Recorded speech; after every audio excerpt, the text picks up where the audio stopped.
Hi, I'm Maggie, And I'm Dave. and last year we had Phil Beardmore's Energy Confidence survey on our house, and we thought we'd give you a little bit of background as to why we did that and what happened. We bought our house, which is a three-bedroom terrace in North Birmingham, about 8 years ago, and we knew at the point where we bought it that we would need a little bit of work done. This is our house, it's over 100 years old, and we both knew a little bit about energy retrofit beforehand. I worked with Phil setting up Community Energy Birmingham quite a while back, and we've both done a bit of research and reading around energy retrofits before we started. So I think it's fair to say we had a bit of background knowledge and knew a lot of the principles about what we needed to do, but weren't exactly sure what to do with our property. As you can see here, when we bought the house, we got an EPC. Well, we didn't, it came with the house. And it showed that there was an EPC rating of E, which we knew we wanted to do some work to improve that. But as Maggie says, we didn't quite know where to begin or what order of priority to do the works that were needed. And what we got from Phil was a full energy report. He looked around the house, he went up in the loft, he gave us a breakdown of all the various measures that we could take and did cost benefit analysis and payback periods for the various options, whether we wanted to stick with a boiler or go with a heat pump, the various different insulation options. And that was quite important for us because we have a little side alley, we didn't know quite how to deal with that, and quite a lot of quirks to having an old property. Yeah, the other thing, aside from kind of major capital projects, was Phil gave us a list of kind of small quick fixes of things that we hadn't even considered, like improving ventilation, blocking drafts, even down to things like looking at getting a more energy efficient cat flap. Yeah, and one of the things that we did all of those things fairly quickly and actually replaced our front door, which was really leaky and was quite a quick win that we could do that was affordable while we were saving up and getting quotes and planning finances for some of the larger works. So that was really valuable and yeah, it gave us the confidence to go ahead. Otherwise, I think it feels like quite a lot of money to spend when you're not sure, not quite sure what you're doing. So that was really helpful in allowing us to go ahead. Yeah, and one of the things to consider with any retrofit, especially of historic properties, is making sure that you actually um, deal with any issues with the fabric of the property.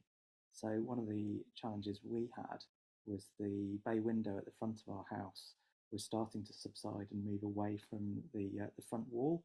So one of the issues we had to address first was getting that completely rebuilt with stronger foundations.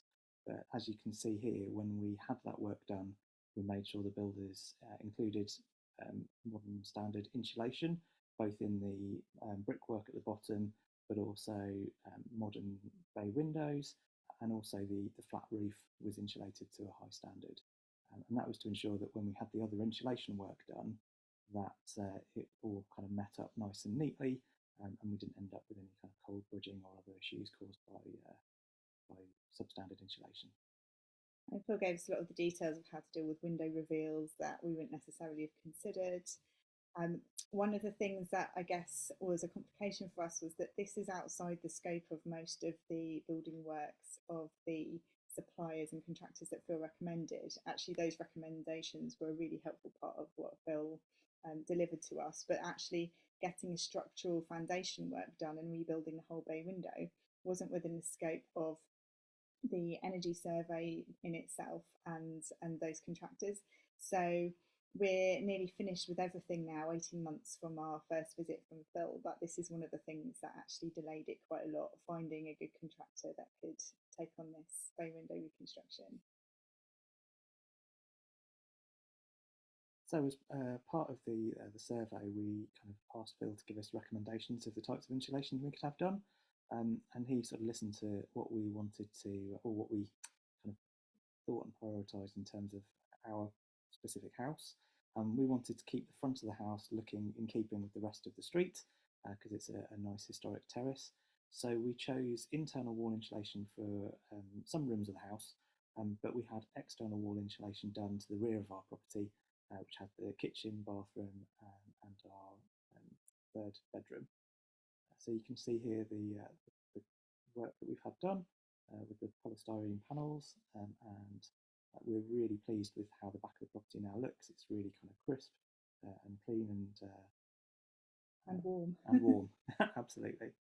And we wouldn't necessarily have known how to deal with that side alley, so we had to do internal insulation in two of our interior front rooms because the alleyway would have been too narrow if we'd done external wall insulation, and we had no idea how to deal with that. So that was really useful to have Phil's expertise. And you can see that actually the internal wall insulation doesn't really make a big difference to the space in the room. Absolutely. One of the first things that people would ask us when we said we were having internal insulation done was, oh, isn't that going to mean you lose lots of space in your rooms? And as Maggie says, you can see here, it's almost imperceptible, but we've had the internal wall insulation done in the alcoves next to the fireplace. And there's various details like having the plug sockets and the media cables moved, and that was all dealt with for us, and we're really happy with the finish. It looks fantastic. So the last thing that we had done in terms of phasing the works, once we'd made sure that the building was well insulated, we could have our gas boiler replaced with an air source heat pump. And it's really important to get the insulation done first, because heat pumps run at a much lower flow temperature, meaning that the radiators don't get so hot. But also it was important for us to do that so that we could claim on the government's boiler replacement scheme. So we actually managed to kind of reduce the overall cost to ourselves by claiming the government grant. And that was another important part of the advice we got from Phil at the beginning, because my knowledge of the various grants and support schemes was quite out of date. So it was really good to have confirmation of what order we need to do things in. The contractors were very knowledgeable and helpful in that as well. But I think it's all the details like putting the ventilation in as well. So we're now just waiting for the final vent to be put in where our boiler flue was, where our gas combi boiler was. And this is the new hot water tank we had. So that extra time where we were sorting out our finances and planning the works, we were able to think a bit about how to rearrange furniture and storage and things like that. But again, very happy. Still got a few tidying up bits to do.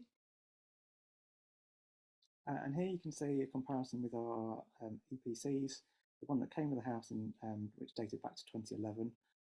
And this is our current EPC, showing we've improved the energy performance rating to a C, with a prospective uplift to a B rating, with the last few recommendations being installation of solar PV or solar hot water heating.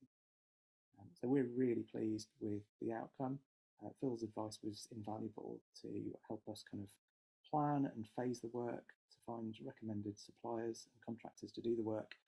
And the ultimate outcome is we've got a much warmer, cosier, consistently heated house. Yeah, it makes a massive difference. You don't walk into one room and think, oh, it's a bit chilly or it's a bit warm in here. It's just a neutral temperature, which is lovely. And we feel it's money well spent because we had that confidence to take out the finance in the first place, knowing that we were doing the right thing, which was really the driver for getting the advice. Thank you, Phil. Yeah, thank you, Phil.